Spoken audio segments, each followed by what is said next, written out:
check up on you guys since the morning.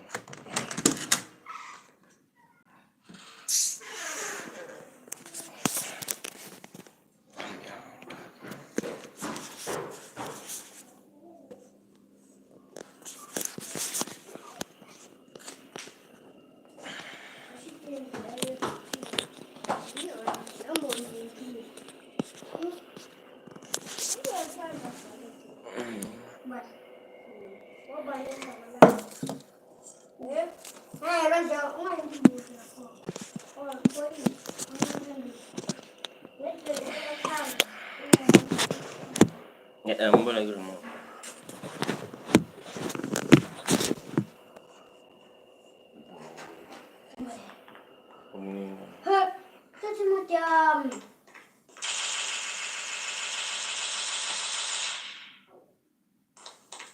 Macam Guys, sabar. This pose. Get to 2K, guys. Long way there, but gotta get there. So this TikToker allegedly unalived her own parents and then was trying to get true crime influencers to cover the story. This one's wild.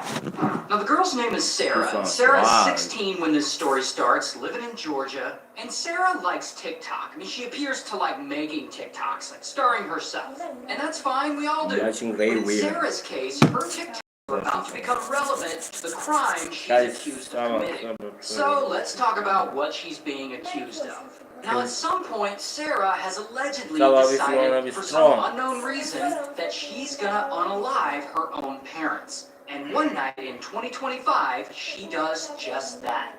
She waits up late until her mother and her stepdad are asleep. Then she somehow gets a firearm and she sneaks into her parents' bedroom, and then blam, she unalives one of them. And quickly, bam, blam, she unalives the other one. Now her stepdad, he has some. Introducing My Cashback. Get 10% of premiums back in just 2 free years.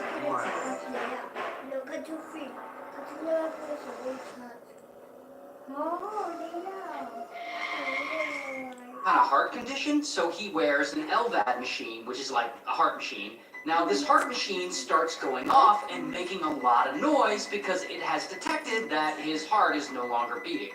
Now at this point, Sarah would have had to have somehow gotten rid of her weapon and slipped back into bed.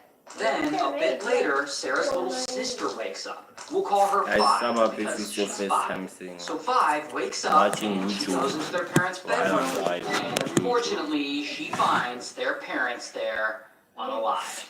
And so she immediately goes and wakes Sarah up. And Sarah pretends not to know what happened, and she calls 911 to report the murder. Now, all of that is alleged, and if it is true, then that is really messed up. I mean, she let her 5-year-old son out, and in her post, she's grieving about losing her parents, posts with captions like, "At night time, when there's nothing to do and the house is empty, I'd always think about how much I need them, and don't ever take your family for granted." Meanwhile, Susan gives a eulogy at her parents' funeral. For those of you who do not know me, my name is Sarah, and I'm Kristen Brock's daughter. For James, thank you for all the life lessons you taught me and for being the best bonus dad ever. Now, if she really did unalive her own parents like they're accusing her of, and she gave a eulogy at their funeral, that is all kinds of insane. Anyway, so of course, as time goes on, she keeps posting pictures of herself on TikTok with grieving captions like, "You're just thinking it's a small thing that happened. I just want my mama. I can't do this without my mom. I still can't comprehend the fact that I'm never gonna get to go home." Her t-shirt, where I guess she's holding her mom's shirt, "What do you mean I can't call my mom? Doesn't feel real, but it still stings. Why me? The world ended when it happened to me."